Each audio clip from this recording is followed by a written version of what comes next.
Bees, nature's pollinators, are in trouble. They have been stung hard by disease, deadly pesticides, and a mysterious disorder.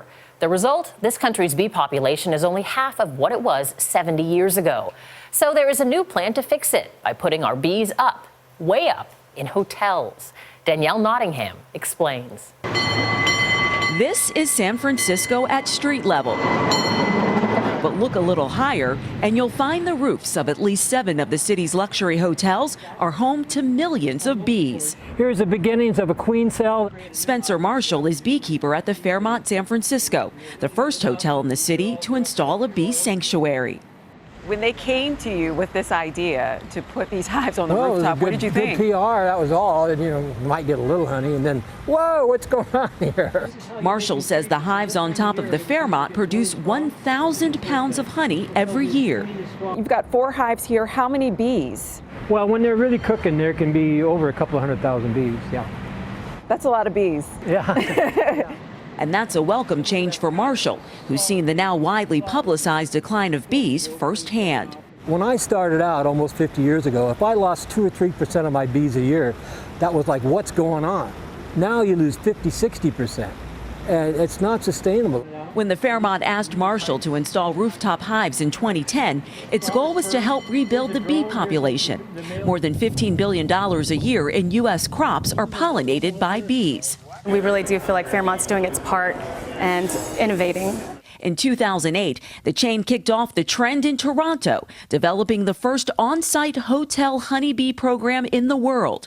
Since then, at least 22 Fairmont properties have followed suit, installing hives for honeybees and bee hotels for pollinators to rest their wings.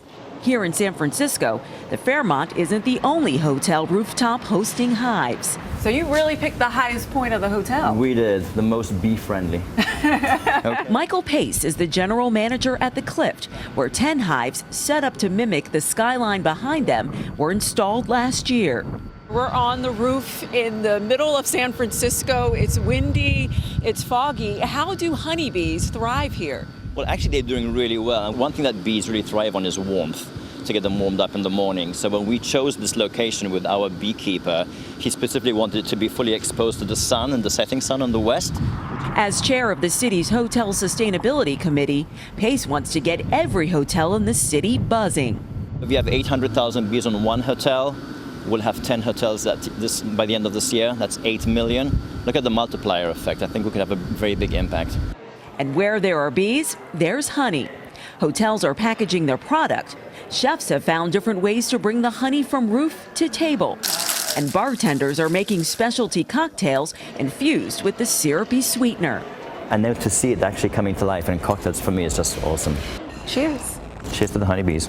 At the Fairmont, beekeeper Marshall welcomes the Skyline hives. Do you think that this is a really good model to carry out throughout the world? Absolutely, because just exposing people to bees, and the more the places they can exist, the more chances are we can evolve.